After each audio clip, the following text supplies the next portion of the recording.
সাইয়্যিদুল ইস্তিগফার, ক্ষমা চাওয়ার সবচেয়ে শ্রেষ্ঠ ভাষা আল্লাহুম্মা আনতা রব্বি। কত মধুময়, কত অর্থবহ, কত ঈমান জাগানিয়া, কত আপনার ঈমানি স্বাদ জাগ্রত করার মতো একটা দোয়া। আল্লাহুম্মা আনতা রব্বি, আল্লাহ আপনি আমার রব, আপনি আমার পালনকর্তা।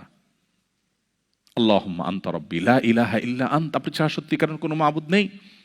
ওয়া আনা আবদুক ওয়া আনা আলা আহদিকা ওয়া ওয়া'দিকা মাস্তাতা'তু, আমি আপনার গোলাম, আপনার সঙ্গে আমার ওয়াদা রক্ষা করার আমি চেষ্টা করি, মাস্তাতা'তু, যতটুকু সম্ভব হয়। আউযু বিকা মিন শাররি মা সানাত, আল্লাহ যে অপকর্ম আমি করে ফেলেছি, যে গুনাহ আমি করে ফেলেছি, এই গুনাহের যে ক্ষতি, এটা থেকে আমি আপনার কাছে পানা চাই, আমাকে যেন জাহান্নাম গ্রাস না করে, এই গুনাহের ফলে দুনিয়া যেন আমার ক্ষতি না করে। আউযু বিকা মিন শাররি মা সানাত আবুউ লাকা বিনি'মাতিকা আলাই, আল্লাহ আপনি কত নেয়ামত দিয়েছেন আমাকে, কত মানুষ কত কষ্টে আছে, আমাকে কত সুন্দর লাইফ আপনি দিয়েছেন। ওয়া আবুউ লাকা বিযামবি, এত ভালো লাইফ দেওয়ার পরও আমি আপনার নাফরমানি করেছি, সেটাও আমি স্বীকার করি।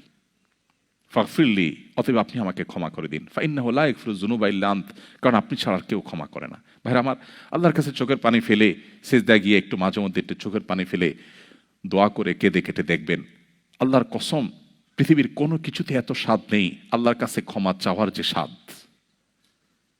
কারো কাছে ক্ষমা চাইলে ভালো লাগে না।